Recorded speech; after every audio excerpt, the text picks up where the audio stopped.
Hi friends, ఇదివరకు కనుక మీరు ఈ ఛానల్ని సబ్స్క్రైబ్ చేసుకోకుంటే వెంటనే ఈ ఛానల్ని సబ్స్క్రైబ్ చేసుకోండి.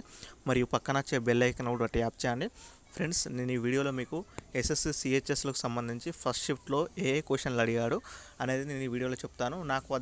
నాకు వచ్చిన కొద్దిగా ఇన్ఫర్మేషన్ ప్రకారం ఏ క్వశ్చన్లు అడిగాడో మీకు ఈ వీడియోలో ఎక్స్ప్లెయిన్ చేస్తాను.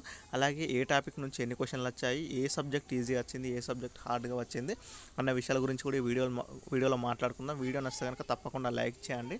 తప్పకుండా మీ ఫ్రెండ్స్కు ఎవరైనా నెక్స్ట్ ఎగ్జామ్ రాయబోయే వారికి ఈ వీడియో ఖచ్చితంగా యూజ్ కావడం అయితే జరుగుతుంది. మనం సిహెచ్ఎస్ఎల్ ఫస్ట్ షిఫ్ట్ క్వశ్చన్ చూసుకుంటే మనకు రీజనింగ్లో మనకు మొత్తం ప్రతి సబ్జెక్ట్లో 25 క్వశ్చన్స్ ఉంటాయి. మీకు తెలుసు 100 క్వశ్చన్స్ మొత్తం. మనకు రీజనింగ్లో 25కి 23 ఈజీగా అటెంప్ట్ అయితే చేయొచ్చు అని మనకు వచ్చిన ఇన్ఫర్మేషన్.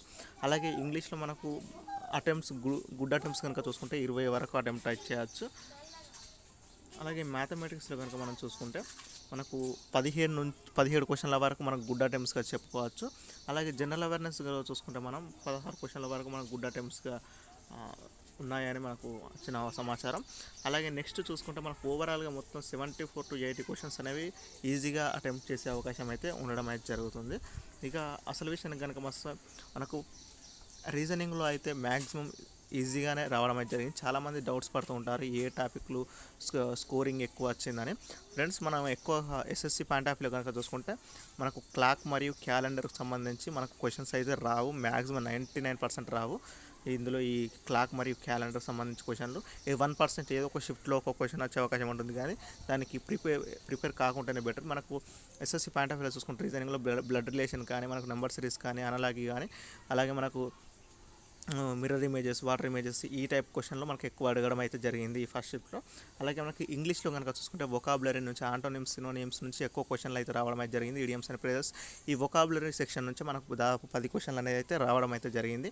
మిగిలిన సెక్షన్ ఏదైతే గ్రామర్ పార్ట్ చూసుకుంటే మనకు 10 క్వశ్చన్స్ వచ్చాయి. అలాగే 5 మార్క్స్ వచ్చేసి క్లోజ్ టెస్ట్కు కేటాయించడం అయితే జరిగింది. మ్యాథమెటిక్స్ కనుక చూసుకుంటే దాదాపు 11 మార్క్స్ వచ్చేసి మనకు ప్యూర్ మ్యాథ్స్కు సంబంధించి కేటాయించడం అయితే జరిగిందని మనకు సమాచారం అయితే రావడం అయితే జరిగింది. 11 మార్క్స్ అంటే మనకు సర్కిల్స్ నుంచి 2 క్వశ్చన్స్ వచ్చాయి. అలాగే మనకు ట్రిగానోమెట్రీ నుంచి 3 క్వశ్చన్స్ అయితే రావడం అయితే జరిగిందంట. నెక్స్ట్ కనుక చూసుకుంటే మనం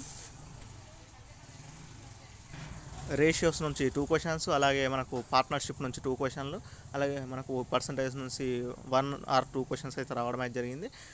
ఈ విధంగా మనకు క్వశ్చన్స్ అయితే రావడం జరిగింది. మ్యాక్సిమం సగం మార్క్స్ వచ్చేసి మనకు అర్థమెటిక్, సగం మార్క్స్ వచ్చేసి ప్యూర్ మ్యాథ్స్ కేటాయించినట్టు మనకు సమాచారం అయితే అందడం అయితే జరిగింది. జనరల్ అవేర్నెస్లు చూసుకుంటే మనకి ఎలాంటి క్వశ్చన్స్ అడిగారో నేను కింద ఒక 10 క్వశ్చన్స్ వరకు మీకు చెప్పడం అయితే జరుగుతుంది. ఇంకొక కొన్ని క్వశ్చన్స్ వచ్చేసి ఏమడిగాడు అంటే రివర్స్ గురించి ఎక్కువగా అయితే అడగడం అయితే జరిగింది. రివర్స్ కానీ, అవార్డ్స్ గురించి, బుక్స్ అండ్ ఆథర్స్ గురించి మనకు ఒక్కొక్క క్వశ్చన్ రావడం జరిగింది. అలాగే మనకు గవర్నర్స్, మన స్టేట్స్ చీఫ్ మినిస్టర్స్, అన్ని రాష్ట్రాల యొక్క చీఫ్ మినిస్టర్స్ ఎవరు అనేది అలాంటి క్వశ్చన్స్ కూడా అయితే అడగడం అయితే జరిగింది. ఇక నెక్స్ట్ చూసుకుంటే మనం ఎలాంటి క్వశ్చన్లు అడిగాడు, ఏమేమి క్వశ్చన్లు అడిగాడో ఒకసారి చూద్దాం. మనకు క్వశ్చన్లు వచ్చేసి బ్రెయిన్ ఆఫ్ కంప్యూటర్ బ్రెయిన్ అని దేన్ని అంటారు. అలాగే మనకు నెక్స్ట్ కాన్స్టిట్యూషన్ డే, రాజ్యాంగం మనకు ఎప్పుడు అది రిపబ్లిక్ డే ఉంటుంది కదా, ఎప్పుడు అని అడగడం జరిగింది. సారీ మనకు రాజ్యాంగం ఎప్పుడు మనకు మొత్తం పూర్తిగా కంప్లీట్ కావడం జరిగింది అనే క్వశ్చన్ అడగడం జరిగింది. కాన్స్టిట్యూషన్ డే గురించి 26 నవంబర్ మనకు 1949లో మనకు దీనికి సంబంధించి కంప్లీట్ కావడం జరిగింది. అమల్లోకి ఎప్పుడు వచ్చిందంటే మనకు 1950. అలాగే మనకు జనవరి 26 మనకు కాన్స్టిట్యూషన్, మనకు గణతంత్ర రిపబ్లిక్ డే అనేది అనడం జరుగుతుంది. నెక్స్ట్ మనకు పంకజ్ అడ్వాణి మనకు దేనికి సంబంధించి అని అడిగాడు. పంకజ్ అడ్వాణి గురించి ఒక క్వశ్చన్ అయితే అడగడం జరిగింది. అది ఎలాంటి క్వశ్చన్ అంటే మనకు పంకజ్ అడ్వాణి ఎన్ని మెడల్స్ గెలిచాడు, అలాగే మనకు పంకజ్ అడ్వాణి ఏ క్రీడకు సంబంధించిన వారు, అలాంటి క్వశ్చన్స్ ఒక పంకజ్ అడ్వాణి గురించి అడగడం అయితే జరిగింది 1 క్వశ్చన్. అలాగే మనకు ఇన్సులిన్ లోపం వల్ల మనకు కలిగే వ్యాధి ఏంటి అని ఒక క్వశ్చన్ అడిగాడు. అలాగే నెక్స్ట్ వచ్చేసి దాదాసాహెబ్ ఫాల్కే అవార్డు 2018లో ఎవరికి వచ్చింది. మనకు 2018లో కూడా కొన్ని ఇంపార్టెంట్ కరెంట్ అఫైర్స్ అనేది ఇందులో కవర్ చేయడం జరిగింది. మనకు చూసుకుంటే కరెంట్ అఫైర్స్ నుంచి 6 to 7 క్వశ్చన్స్ అయితే రావడం జరిగింది. మనకు జనవరి నుంచి మనకు సెప్టెంబర్ వరకు కరెంట్ అఫైర్స్ ప్రిపేర్ సరిపోతుంది. 2019లో కరెంట్ అఫైర్స్ ఇవ్వలేదంట మరి ఈ షిఫ్ట్లో. నెక్స్ట్ కోలబెల్లా డ్యాన్స్ ఏ స్టేట్కి సంబంధించిందని అడగడం అయితే జరిగింది. మనకు రాజస్థాన్కి సంబంధించి కోలబెల్లా డ్యాన్స్ అనేది రిలేటెడ్ ఉంటుంది. క్రిస్టల్ అవార్డ్ 2019 ఎవరికి రావడం జరిగింది, అలాగే సర్ గేరీ సోబర్స్ అవార్డు ఎవరికి రావడం అనేది జరిగింది, అలాగే మన క్యాన్సర్ ఇండెక్స్ ఇండియన్ ర్యాంక్ ఎంత అని క్వశ్చన్ అయితే అడగడం జరిగింది. అలాగే గల్వానైజేషన్ ఆఫ్ ఐరన్ గురించి అయితే ఒక క్వశ్చన్ అయితే వచ్చింది మనకు. నెక్స్ట్ సైన్స్లో మనకు ఒక 4 to 5 క్వశ్చన్స్ అయితే రావడం జరిగింది. Next Lok Sabha and deputy speaker సంబంధించి ఆర్టికల్స్ గురించి అడగడం జరిగింది. మనకు ఎయిర్ ఫోర్స్ యొక్క మనకు ఫస్ట్ లేడీ పైలట్ ఎవరైనా అడగడం జరిగింది, శివాంగి తన పేరు. నెక్స్ట్ దీప్తి సాయి పేరేంటి ఏ క్రీడకు సంబంధించింది అని అడగడం అయితే జరిగింది. యుఎన్ గ్లోబల్ క్లైమేట్ అవార్డు ఎవరికి లభించడం జరిగింది. ఈ క్వశ్చన్లు అనేది మనకు ఫస్ట్ షిఫ్ట్లో అడగడం అయితే జరిగింది.